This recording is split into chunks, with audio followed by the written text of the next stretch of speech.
네, 만나서 반갑습니다. 예, 광우 스님이라고 합니다. 멀리서 또 불심이 깊으신 불자님께서 또 좋은 내용이 담긴 편지를 보내주셨어요. 그래서 여러분들께 읽어드릴까 합니다. 한번 잘 경청해 보시기 바랍니다. 광우 스님, 항상 고맙습니다. 저는 지금 74세 할머니입니다. 저는 5살 때부터 어머니를 따라서 새벽 2, 3시에 일어나 절에서 부처님과 관세음보살님께 기도를 올렸습니다. 몇 살 때부터요? 5살 때부터. 그리고 최근에는 법화경을 현재까지 15번째 사경을 하고 있습니다. 그리고 저는 매일마다 마음속으로 전 세계 모든 사람들이 행복하기를 발언하고 있습니다. 이와 같은 기도 공덕으로 저는 부처님의 가피로는 안 되는 일이 없다는 것을 마음속 깊이 느끼고 확실히 믿습니다. 지금부터 하는 이야기는 제가 43년 전 우리 셋째 아이가 태어날 때 이야기입니다. 의사 선생님이 저에게 자연분만이 어려우니 제왕절개를 하라고 권유하여 첫째와 둘째 딸을 낳았을 때 의사 선생님이 나중에 3번째 제왕절개를 하면 위험하다고 경고하며 의사 선생님이 나팔관 수술을 해서 다시는 임신이 되지 않게 조치하고 수술이 끝났습니다. 그런데 그 후 2년이 지난 뒤에 제가 다시 임신이라는 판정을 받았고 그 뒤에 저는 어느 날 꿈을 꾸었습니다. 꿈속에서 저는 제가 매일 수행하던 사찰에 갔는데 절 앞마당에 관세음보살님이 보이시고 관세음보살님께 향과 꽃불을 켜고 있는 잘생긴 청년이 보였습니다. 그 청년이 저에게 하는 말이 저를 낳지 않는다면 저는 그냥 가겠습니다 라고 말을 하고는 다시 켜진 향과 촛불을 끄고 가려고 하는 것이었습니다. 나를 낳지 않으면 어떡하겠다? 가겠다. 전문 용어로 생떼라고 하죠. 생떼. 안 나면 갈게. 예. 그래서 다시 제가 그 청년의 손을 빠르게 잡으면서 내가 너를 낳을 것이다 라고 말을 하니 그 청년이 다시 촛불과 향불을 피워 관세음보살님께 올렸습니다. 그리고는 자신이 거느리고 있는 한 8명 정도 되는 검은색 양복을 입은 부하들에게 어떤 지시를 내리자 그 부하들이 동시에 절도 있게 허리를 숙이면서 그 청년에게 인사를 하고는 같이 어디론가 사라졌습니다. 임신 판정을 받고 이런 꿈을 꾼 것입니다. 일종의 태몽 같은 거죠. 다시 산부인과 병원을 찾아가니 의사 선생님이 3번째 제왕절개는 위험하다고 아이를 유산시켜야 된다고 했습니다. 그 말을 듣고 저는 너무나 괴로웠습니다. 병원을 나오면서 저는 마음속으로 이렇게 결심하였습니다. 만약 아이가 죽는다면 나는 같이 죽을 것이다. 이제 꿈에서 약속을 했잖아요. 내가 너를 낳을 것이다. 그런데 여러 병원을 찾아다녔지만 어떤 병원에서도 저의 3번째 제왕절개를 맞지 않으려고 하였습니다. 그러다 마지막으로 한 곳을 더 가보자는 마음으로 부산에 있는 아무개 산부인과를 찾아갔습니다. 그런데 그곳의 산부인과에서도 만약 산모와 태아가 잘못되면 병원이 모든 책임을 져야 되기 때문에 수술을 절대 할 수 없다고 하였습니다. 그래서 저는 의사 선생님에게 병원에 오기 전에 제가 좋은 꿈을 꾸었으니까 모두 안정할 거라고 말했습니다. 의사 선생님이 당신이 그렇게 꿈을 잘 꿔요? 라고 물었습니다. 그래서 저는 이렇게 말했습니다. 저는 어떤 일이 있을 때마다 항상 꿈을 꾸는데 항상 틀리지 않고 그 일에 대해서 적중하였습니다 라고 말했습니다. 그랬더니 의사 선생님이 그럼 제가 수술을 한번 해보겠습니다 라고 약속했습니다. 못 꿨다고? 꿈 꿨다고? 아, 꿈을 그렇게 잘 꿔요? 하면서 그럼 제가 무엇을 한번 해보겠습니다. 예, 수술을 한번 해보겠습니다 라고 약속을 했다네요. 의사 선생님이 꿈을 되게 좋아하시나 봐요. 그렇게 10개월 후에 수술하기로 약속을 했습니다. 그런데 9개월째 되던 해에 갑자기 건강이 악화되어 일찍 수술을 하러 산부인과 병원을 방문하였습니다. 그때가 1976년 12월 24일 양력이었습니다. 12월 24일이면 무슨 날이죠? 예, 절에 가지 말고 예, 병원에 이제 교회를 가야 되는 12월 24일 날 그렇게 병원에서 척추 마취를 하고 곧 제왕절개를 진행하였습니다. 그런데 저는 그때 척추 마취를 하면 수술하는 것을 알 수 있었을 것이라고 생각했는데 제가 아무 소리를 듣지 못할 정도로 의식 불능 상태였던 것 같습니다. 그리고 수술 진행 중에 다시 의식이 돌아왔는데 그때 아기 울음소리가 들렸고 몸에 고통이 느껴졌습니다. 그리고 수술이 끝나고 제가 산부인과 병원의 산모 회복실에 있는데 그때 수술을 도왔던 간호사분이 이렇게 말해 주었습니다. 수술을 진행하는 중에 갑자기 환자분의 혈압 수치가 0이 되었습니다. 위급한 상황에서 얼마의 시간이 흐르고 환자분의 혈압이 정상 혈압으로 다시 돌아왔는데 제가 간호생활 20년 동안 이런 일은 처음이라서 너무나 놀랐습니다. 라고 말하는 것입니다. 여러분 혈압 수치 0이 돼 본 적 있으세요? 그렇죠.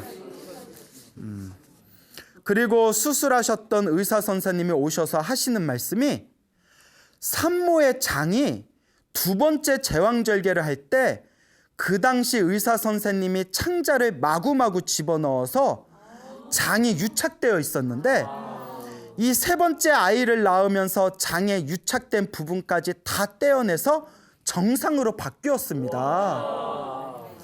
이 아이가 안 태어났으면 당신이 어떤 병인지 모르는 상태로 서서히 배가 아파서 생명이 위급해질 수도 있는 것인데 이 아이가 당신을 살렸습니다. 대박. 라고 저에게 말해 주었습니다. 지금 제가 생각해 보면 부처님과 관세음보살님의 가피가 아니었다며 불가능한 일이었을 거라고 절실하게 느낍니다. 여러 부처님과 보살님들, 특히 관세음보살님께 너무너무 고맙습니다. 광우스님 항상 건강하시고 부처님 가피 입으시고 행복하시길 부처님과 관세음보살님께 두 손 모아 기도드립니다. 수월 합장.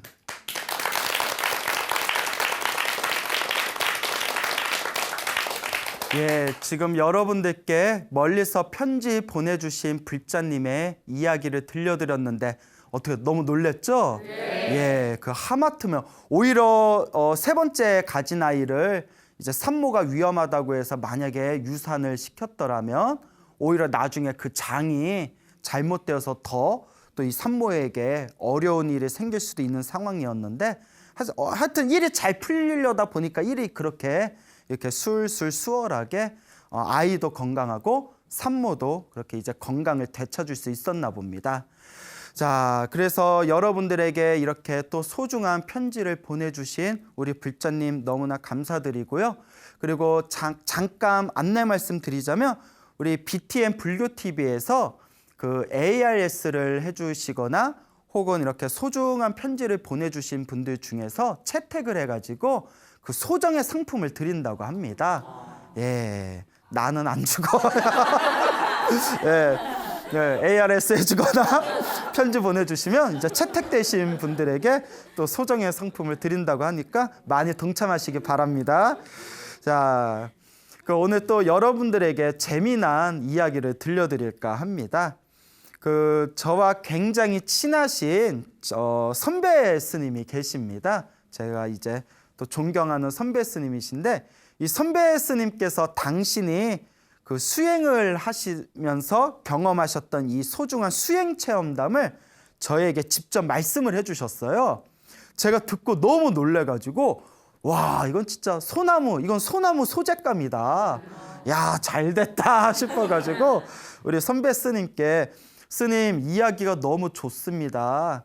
스님이 직접 경험하신 이 소중한 이야기를 제가 소나무에서 많은 불자분들에게 전해드리며 우리 불자분들이 이 이야기를 듣고 마음으로 큰 믿음을 일으키실 것 같습니다. 제가 이거 소나무에서 이야기해도 되겠습니까? 하니까 스님께서 웃으시면서 익명으로 해라 이러시더라고요. 당시 이렇게 알려지는 거 별로 안 좋으시대요. 왜냐하면 요 서울에서 굉장히 큰 절에서 이렇게 소임을 보고 계시는 분이거든요. 딱 이름만 대면 알만한 아주 큰 절에서 지금 이제 활동하고 계시는 스님인데 당신이 뭐 그렇게 이제 이름을 알리고 싶지는 않고 불자들에게 도움이 된다면 광우 스님이 뜻대로 소나무에서 이야기해라라고 말씀을 해 주셨습니다. 아주 재미난 이야기니까 한번 잘 들어보시기 바랍니다. 그 여 스님께서 이제 출가를 하시고 나서 그 강원이라는 곳에 들어가셨다고 합니다. 그 강원이라고 혹시 들어보셨나요? 저희 스님들은 출가를 하면 머리를 깎으면 행자 생활을 지내고요. 행자 생활은 다 들어보셨죠? 네. 행자 생활을 거치고 나서 삼위계라는 계를 받습니다. 삼위계라는 계를 받고 4년 동안 기본 교육 과정을 밟습니다. 4년 동안 기본 교육 과정을 밟고 난 뒤에 구족계라는 정식 승려의 계를 받게 됩니다. 그래서 구족계를 받으면 이제 남자 스님은 비구가 되는 거고요. 여자 스님은 비구니가 되는 거예요. 그래서 삼위계를 받으면 구족계를 받을 때까지 4년 동안 무엇을 밟아 나가야 된다? 기본 교육 과정을 밟아 나가야 되는데 대항불교 조계종에서 이렇게 인증한 그 4년 동안 밟아야 할 기본 교육 과정 중에 하나가 바로 강원입니다. 그래서 강원이란 곳에서 4년 동안 경전 공부를 하는 거예요. 무슨 공부를 한다고요? 예, 4년 동안 승려로서 알아야 할 부처님의 가르침을 공부하는 곳이 바로 강원이 되겠습니다. 이제 이 스님께서 강원에 딱 들어가시고 나서 이제 4년 동안 공부를 하지 않습니까? 1학년 때에는 치문이라고 해가지고 치문이라는 그 두꺼운 한문 책을 봅니다. 치문이 뭐냐면 역대 중국의 큰 스님들의 좋은 말씀만 모아놓은 거예요. 1000년 전, 500년 전, 수백 년 전 우리 중국 불교에서 활동하셨던 아주 큰 스님들의 좋은 말씀을 모아놓은 한문으로 된 책을 뭐라고 한다? 치문이라고 합니다. 그 다음에 2학년에 올라가면 사집이라고 불러서요. 사집이니까 책 몇 권을 볼까요? 4권을 보겠죠. 넉사자니까. 그래서 도서, 전료, 서장, 선효라는 4권의 책을 봅니다. 뭔 말인지 모르겠죠? 그냥 그런 책 본다고만 아세요. 예. 그 다음에 이제 3학년에 올라가면 사교반이라고 부릅니다. 무슨 반? 사교반. 사교라고 해요. 사교니까 몇 권 보겠어요? 예, 4권. 사교 때는 무엇을 배울까요? 사람 간의 사교성을 위한 사교 때는 4권의 경전을 보는데 첫 번째가 대승기실론, 그 다음에 금강경, 원각경, 능엄경 해서 4권의 경전을 봅니다. 그 다음에 마지막 4학년이 되면 대교라고 부릅니다. 대교반. 무슨 반? 대교반 때는 대방광불 화엄경을 배워요. 근데 문제가 화엄경이 80권입니다. 80권이고 한글로 번역하면 한글로 된 소설책으로 10권 분량이 되는 거예요. 한문 권수로는 80권. 근데 그걸 사실 1년 안에 다 봐요, 못 봐요? 예, 거의 힘들죠. 자, 그러면 처음에 이제 치문을 배운다고 했죠? 1학년에 딱 치문책을 보는데 하얀 건 종이고 검은 거는 글씨예요. 그러니까 한문으로만 되어 있으니까 봐도 이게 갑갑하시더래요. 그래서 이런 생각이 드시더랍니다. 내가 요 치문이라는 두꺼운 한문책만 다 보면 내가 8만대장경을 다 읽을 수 있겠구나. 그런 믿음이 생기시더래요. 그래서 옆에다 한문 자전을 올려놓고 모르는 글씨는 하나하나 막 하늘천 나오면 옆에다 하늘천, 뭐 길도자 나오면 옆에다 길도, 모르는 글자가 있으면 하나하나 이렇게 베끼면서 그걸 계속 읽으셨답니다. 읽고 또 읽고 또 읽고, 읽고 또 읽고 또 읽고, 뭐 이런 건 잘 따라요. 쉬운 거는. 그래요. 그래서 계속 읽다 보니까 스님께서 조금씩 이해가 안 되던 문장들을 조금씩 무슨 뜻인지 이렇게 마음에 와닿더래요. 그래서 우리 그런 얘기 있잖아요. 아무리 모르는 글도 100번 읽으면 뜻이 저절로 드러난다. 자꾸 읽다 보니까 무슨 내용인지 무슨 뜻인지 조금씩 보이니까 그만 공부에 재미가 붙은 거예요. 모르는 걸 조금씩 알아가는 재미. 그거 대단하잖아요. 그런 거 별로 못 느껴져 보셨나요? 모르는 걸 알아가는 재미. 계속 읽다 보니까 나중에 잠자는 시간도 아깝더래요. 시간이 너무 아까워서 어디에 올라가가지고 다락방에 올라가서 계속 읽었대요. 무슨 뜻인지 몰라도 읽고 또 읽고 또 읽고, 이런 것도 잘 따라요.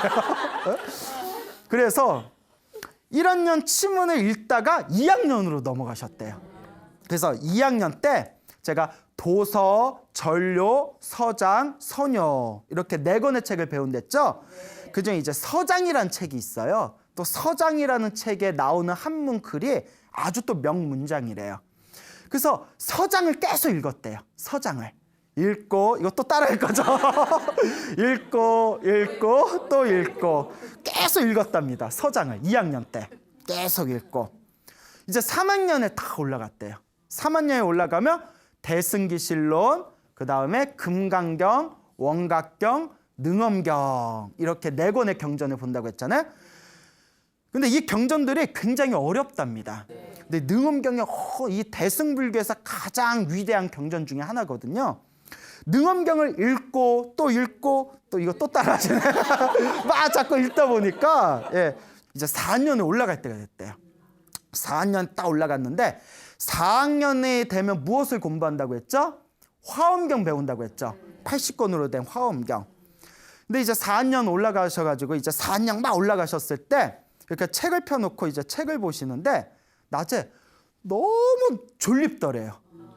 너무 졸려가지고 막 눈이 너무 무겁잖아요. 눈이 막 침침하고 무거워서 그냥 한 30분만 잠깐 30분만 누웠다가 책을 보자 해가지고 30분 이렇게 살짝 누우셨대요. 너무 눈이 무거워서 누워서 딱 잠이 들었는데 비몽사몽에 생생한 꿈을 꿉니다.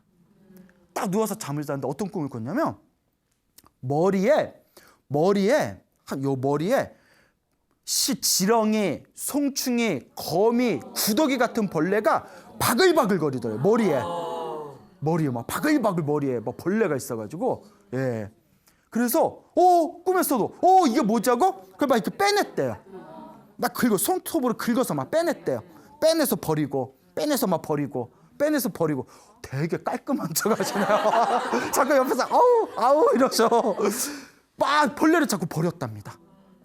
벌레를 다 버리고 나니까 했는데 머리가 이상하더래요. 또 왜 그런가 봤더니 머리 한쪽에 그 샛노란 그 콧물 같은 거 있잖아요. 콧물 같은 샛노란 고름이 꽉 차 있더래요. 머리 안에. 그래서 머리에 있는 또 고름을 쫙쫙 다 빼냈대요. 머리에 있는 고름을 쫙쫙. 꿈이라고. 왜 그래요? 꿈이라고요, 꿈. 그래요. 그래서 이제 고름을 쫙쫙 머리에서 빼내고 나서 봤더니 머리 반쪽이 뻥 뚫렸대요. 왜냐면 벌레하고 고름이 꽉 찼는데 다 빼냈으니까. 꿈이라고요? 리액션 되게 좋으시네. 그래서 머리 반쪽이 뻥 뚫렸는데 놀래가지고 눈을 팍 떠보니까 한바탕 꿈인 거예요. 그런데 잠에서 깨고 일어났는데 머리가 너무나 맑고 시원하더래요. 머리가 너무 맑고 시원하더래요. 그래서 이상하다. 참 희한한 그런 꿈을 평생 처음 꿨대요. 참 희한하다 하고 딱 앉아서 화엄경 있잖아요. 화엄경을 읽으려고 책을 딱 펼쳤는데 화엄경을 따라해보세요. 장대화엄. 하도 문장이 길어서 장대 같대요. 그냥 장대가 쭉쭉 내려오는 것 마냥 한문 문장이 너무 길어가지고 화엄경 해석하기가 힘들대요. 너무나 길어서 어디서 끊어 읽어야 되는지. 그렇게 이제 어려운 게 화엄경인데, 그 꿈을 꾸고 나서 머리가 시원해가지고 화엄경을 딱 펼쳐서 보는데 글이 쫙쫙 내려가더래요. 글이 막힘없이 쫙쫙 내려가더랍니다. 이게 바로 업장소멸. 그러니까 여러분 생각해 보세요. 머리에 고름하고 벌레가 바글바글 거리니까 글을 봐도 무슨 뜻인지 알아요, 몰라요? 모르는 거예요.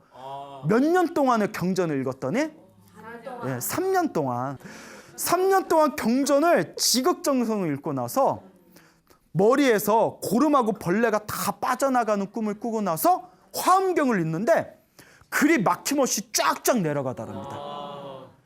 그러니까 내 머릿속에 내 지혜를 장애하던 업장이 싹 소멸된 거예요. 그래서 그런 아주 특별한 경험을 하셨답니다. 대단하죠, 여러분? 그래서 저희 경전에도 그런 말씀이 있어요. 또 옛날 큰 스님들도 하시는 말씀인데, 불자분들 중에 경전 공부하는데 스님 부처님 법이 너무 좋은데 봐도 집에 가면 쏙 잊어먹고, 절에 가서 스님들 법문 듣고 나서도 집에 오면 쏙 잊어먹습니다. 어떻게 하면 되겠습니까? 그것도 업장이 두꺼워서 그런 거래요. 지혜를 장애하는 업이 강해서 그랬대요. 그러니까 무엇을 많이 해야 된다? 업장 소멸, 기도를 많이 해야 된다라는 것을 명심하시길 바랍니다. 그래서 이 스님이 이와 같은 첫 번째 특별한 경험을 하셨고요. 또 두 번째는 강원을 졸업하시고 4년 강원을 이제 다 졸업을 하신 뒤에 그 저기 이름만 되면 알만한 저쪽 밑에 경상도에 있는 아주 큰 절에 달려있는 어디 암자에서 이렇게 잠시 스님, 어른 스님을 옆에서 모시면서 기도하면서 이렇게 지내셨다고 합니다. 그러다가 이 스님이 이제 그 암자에서 어른 스님 모시면서 법당에서 기도하면서 시장도 봐와서 살림도 살면서 아주 그냥 열심히 바삐 사셨는데, 하루하루 시간이 너무 아까워서 24시간 관세음보살을 항상 염불 했대요. 그러니까 잠자는 시간, 그리고 뭐 머릿속으로 딴 거 뭐 해야 되는 그런 시간 말고는 아침에 눈 뜨면 저녁에 잠들 때까지 최대한 관세음보살을 항상 마음으로 염불했답니다.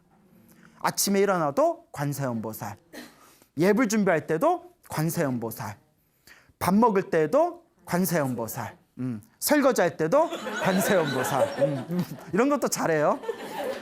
하루 종일 관세음보살을 염불하고, 차 타고 시장 보러 도시까지 왔다 갔다 할 때에도 일부러 딴 생각 날까 봐 항상 그 테이프로 자동차 안에서 관세음보살 테이프를 항상 틀어놨대요. 관세음보살, 관세음보살, 관세음보살. 몇 날, 며칠, 몇 달 동안 계속 관세음보살을 귀로 듣고 입으로 외우고 마음으로 계속 오직 관세음보살만 생각하니까 나중에 가만히 있어도 관세음보살이 저절로 들리더래요. 그러니까 관세음보살을 생각하지 않아도 마치 테이프를 옆에다 틀어놓은 것처럼 관세음보살이 저절로 굴러가더래요. 그래서 나중에는 어떤 현상까지 일어나냐면, 바람이 휘 불면서 풍경 소리가 딸랑해도 딸랑하는 그 소리가 무엇으로 들리고?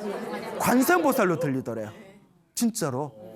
지나가다가 산속에서 꾀꼬리가 꽥꽥꽥꽥 해도 무슨 소리로 들리고? 관세음보살, 관세음보살 이렇게 들리더래요. 차를 타고 시장을 가는데 뒤에서 경적 소리가 빵 하고 들려도 빵으로 안 들리고 관세음보살로 들리더래요. 어쩌고 그렇게 잘 알아? 네. 해보지도 않았으면서. 그래서 모든 소리가 다 관세음보살로 불리더랍니다. 그때 엄청난 경험을 하셨대요. 이게 연불산매죠. 그러던 어느 날이었답니다. 새벽에 어두울 때 울산 있죠. 울산 가보셨어요? 예.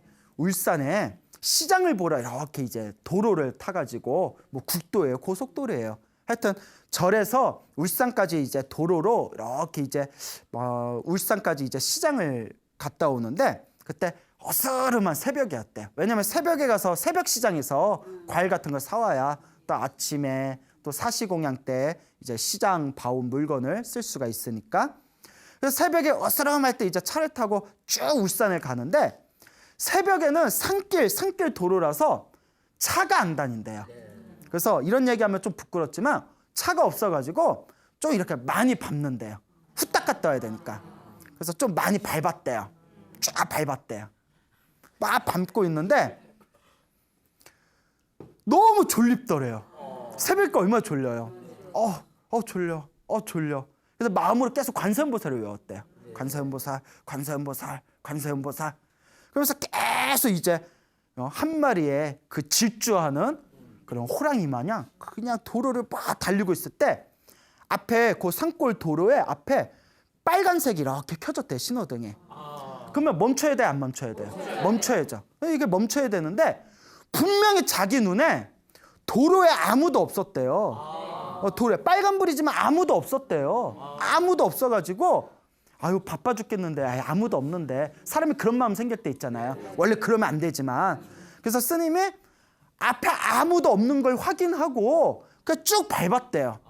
그래서 그때 또 좀 졸렸잖아요. 관세음보살, 관세음보살 하다 쭉 밟고 그냥 횡단보도를 건너려고 하는 순간 자기도 모르게 갑자기 관세음보살 하면서 자기도 모르게 브레이크를 밟아버렸대요. 근데 정말 자기도 모르게 브레이크를 밟아서 끽 소리가 나면서 횡단보도 앞에서 딱 멈췄는데 앞에 남색 있죠. 남색 교복을 입은 여학생이 앞에 지나가고 있는 거예요. 새벽에 어스름한데 교복 색깔까지 뭐야? 남색인 거예요. 그 옛날 시골에 그 여학생들 남색 교복 있잖아요. 그 스님은 멀리서 분명히 사람이 없다고 생각했는데 그리고 학생이 어떻게 그 시간에 그 새벽 시간에 산길 도로를 지나가냐고. 온몸에 소름이 쫙 돋으면서 내가 만약에 그걸 무시하고 그냥 갔더라면 그 학생을 어떡할 뻔했다. 자기가 평생 죄책감과 한을 가슴에 품고 그분이 또 성격이 우직해요. 우직한 성격이라서 평생 죄책감 속에서 폐인처럼 살 뻔했대요. 그것도 마음이 여리시거든요. 내가 운전을 부주의하게 해서 저 어린 소녀를 크게 다치게 했거나 하마터면 목숨을 잃게 할 뻔했구나. 온몸에 소름이 쫙 돋더래요. 그때 관세음보살이 딱 떠오르면서 자기도 모르게 브레이크를 밟았대요. 그래서 스님이 이게 값이다. 그때 스님이 아주 큰 경험을 하면서 그때 소름 끼치던 경험을 한 뒤로는 지금은 누가 보든 안 보든 무조건 안전운전을 하신답니다. 그러니까 당신의 평생의 철칙이 되셨대요. 그러니까 큰 공부하신 거죠.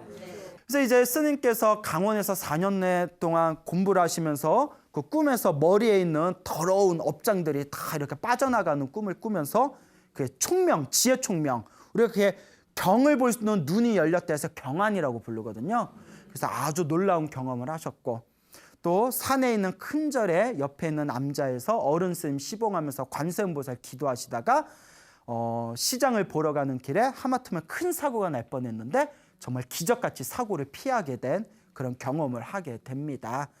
그 스님께서 이제 참선하려고 선방을 들어가시게 됩니다. 선방이라고 다 들어보셨죠? 네. 선원이라고 해서 스님들이 이렇게 벽 보고 참선하는 그런 선원이라는 곳이 있는데 선원에서 이제 공부를 하실 때 내가 빨리 깨쳐가지고 나도 이제 도인이 되리라 하고 너무 힘을 주고 열심히 수행하다가 그만 상기병에 걸리셨어요. 상기병이라고 들어보셨나요? 상이 윗상자예요. 기가 위로 역행하는 병이에요. 그래서 막 두통, 막 소화불량, 막 목과 어깨 통증. 그래서 상기병이라고 해가지고 참선할 때 수행을 잘못하면 이 기가 엉켜가지고 이 기가 밑으로 이렇게 편안하게 가라앉아 있어야 할 기가 위로 막 넘어오는 거예요. 그래서 막 두통도 엄청 심하고. 그래가지고 이 스님께서 이 참선을 하다가 상기병이 너무 심해져가지고 엄청나게 고생을 하셨대요. 그러다가 어느 날 이 스님이 저기 그 김천에 가면 김천에 수도암이라는 암자가 있어요. 아주 기가 막히게 아름다운 암자인데 그 수도암 암자가 옛날부터 그 스님들이 참선하는 선방이 있거든요. 그리고 이 수도암이 1000m 고지에 있어요. 법당에. 1000m 고지에 있으니까 공기 자체가 달라요. 기운이 달라요. 그래서 스님이 그 수도암 선방을 딱 이렇게 가시게 됐는데 너무나 도량이 좋더래요. 법당도 돌로 된 비로자나 부처님, 큰 부처님을 모시고 있거든요. 그래서 스님이 내가 상기병 때문에 지금 너무 힘든데 예전부터 기가 위로 역행하는 상기병을 가라앉히는 가장 좋은 비법 중에 하나가 절이라고 합니다. 절, 오체투지. 절을 하면 이제 기가 밑으로 쫙 이렇게 가라앉거든요. 그래서 내가 요 수도암의 이 좋은 법당에서 매일 3000배씩 100일 기도를 하겠다. 그러니까 100일 동안 매일 3000배를 하는 거예요. 여러분들 3000배 해본 적 있어요? 없어요? 그 3000배를 며칠을 한다? 100일 동안 하루도 쉬지 않고. 그래서 딱 부처님 앞에서 제가 매일 3000배를 100일 동안 100일 3000배 기도를 올리겠습니다 라고 내일부터 이제 기도하겠습니다. 부처님 앞에 딱 고한 뒤에 이제 방에 들어가셨대요. 방에 들어가셔서 이렇게 이제 누우셔서 잠에 들으셨는데 딱 비몽사몽에, 그러니까 기도 들어가기 바로 전날 밤에 비몽사몽에 요 주먹만한 크기의 선녀가 나타났대요. 선녀가. 하늘에 있는 선녀가 크기가 어느 크게? 주먹만하대. 주먹만한 크기. 주먹만한 크기에 이렇게 선녀가 나타났는데 선녀가 애들을 데리고 나타났대요. 애들은 얼마나 더 작겠어요? 막 엄지손가락만 하겠죠? 애들이 딱 나타났는데 이제 비몽사몽에 그 주먹만한 선녀가 자기 옆에 있는 애한테 이렇게 접시를 주면서 이 공양을 저 스님께 올려라. 요 음식을 스님께 공양 올려라 하고 옆에 있는 애한테 시켰대요. 그 애가 그 옆에 있는 선녀, 주먹만한 선녀 엄마한테 이렇게 접시를 받아서 빙글빙글 날라오더래요.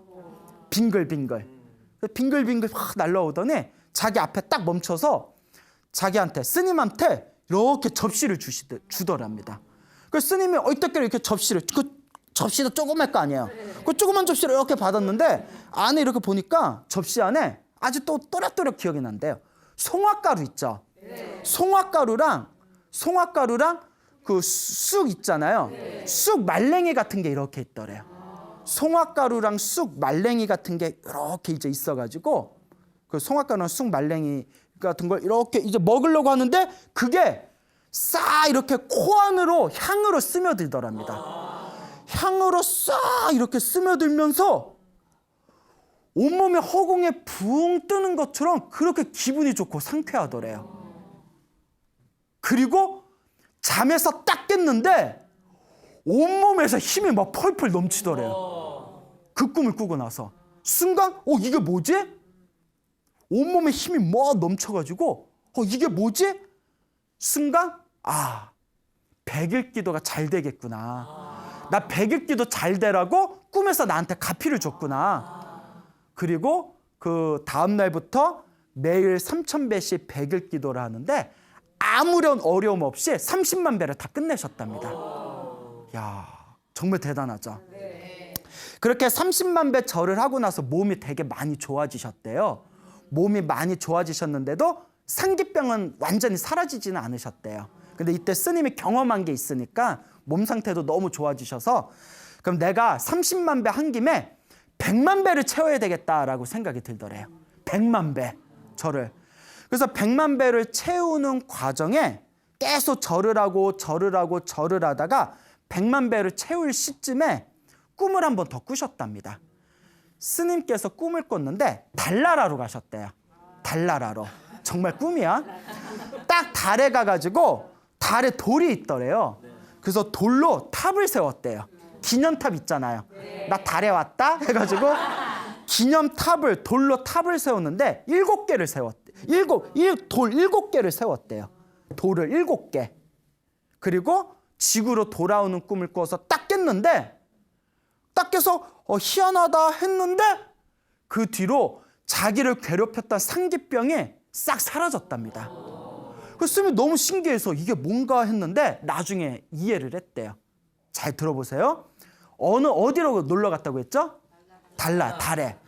상기병은 열이잖아요. 열이 상징하는 건 태양이잖아요. 시원한 음을 상징하는 건 뭘까요? 달이죠. 그 상기병은 열인데 달에 갔다는 건 시원한 걸 상징하는 거잖아요. 그리고 이게 중요해요. 돌을 몇 개 세웠다? 인도 요가를 수행하는 사람들은 몸에 기를 뚫는데 밑에 전립선이 있는 데 있잖아요. 거기서부터 여기 정수리까지 기가 모이는, 기를 차크라라고 해요.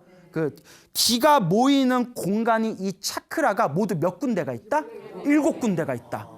그 시원함을 상징하는 달에서 돌 7개를 세운 거는 내 몸에 기가 뻥 뚫려서 이 열기가 내려가게 된다라는 그런 상징의 꿈이라는 걸 나중에 알게 되셨대요. 그래서 절을 100만 배를 하시면서 그 꿈을 꾸시고 그렇게 이제 몸의 건강도 완전히 되찾게 되셨다라는 너무나 소중한 당신이 직접 겪은 체험담을 저에게 말씀해 주셨습니다. 여러분 너무나 신기하죠? 네. 자, 여러분 분명히 기도하면 효과가 있습니다. 꾸준하게 기도하면 반드시 효험이 있습니다. 그리고 여기 스님은 또 머리 깎고 계율을 지키는 산에서 오로지 수행만 하는 스님이라서 기도를 하시면서 조금 더 빨리 받으신 거예요. 그래서 강원에 가서 그 머리에 업장들이 쏟아지는 꿈을 꾸면서 경을 읽을 수 있는 눈을 얻게 되었고, 그 암자에서 관세음보살 계속 연불 하다가 큰 사고가 날 뻔한 것을 기적적으로 그 어떤 가피와 도움을 받아서 그 사고를 피하게 되었고, 그리고 매일 3000배 백일 기도하는 것도 꿈에서 선녀가 준 그 공양을 코로 확 이렇게 흡입하는 그런 꿈을 꾸고 나서 온몸에 막 힘이 넘쳐가지고 100일 동안 3000배 기도하는 것을 수월하게 끝냈고, 그리고 100만 배 절을 하면서 100만 배 절을 하는 과정 중에 달나라에 가서 돌을 7개를 세우는 꿈을 꾸고 난 뒤에 온몸에 그 자기를 괴롭히던 열기와 상기병이 사라지게 되었다라는 그런 실제로 겪으신, 체험하신, 수행하신 이제 제 선배 스님의 이야기를 오늘 여러분들에게 말씀을 드렸습니다. 그러니까 여러분들도 몸이 아프시면 제일 먼저 어디로 가야 돼요? 아이, 병원 가야지. 또 뭔 소리야? 아, 몸이 아프면 병원 가야지. 또 이런다. 몸이 아프면 어디 가라? 병원에 가고. 병원에 가는. 아니, 몸이 아프면 병원 가야 돼요. 왜 절에 왜 가? 스님도, 절에 사는 스님도 몸 아프면 병원 가는데. 병원에 가서도 잘 낫지 않으면 무엇을 해라? 한번 기도를 해봐라. 인생을 살면서 힘들고 괴로운 일이 있으면 무엇을 해봐라? 기도를 해봐라. 기도하고 복을 짓고 마음을 잘 닦아나가면 분명히 여러분들에게 은은한 불보살의 가피와 수행의 공덕의 성취가 반드시 여러분들과 함께할 것입니다. 알겠죠? 네. 자, 여러분 행복해지고 싶습니까? 네. 행복한 삶을 창조하고 싶습니까? 네. 복을 지으십시오. 선업을 지으십시오. 공덕을 쌓으십시오. 복과 선업과 공덕의 힘이 여러분들을 진정한 행복의 길로 이끌어 줄 것입니다. 여기서 마치겠습니다. 소중한 나. 행복.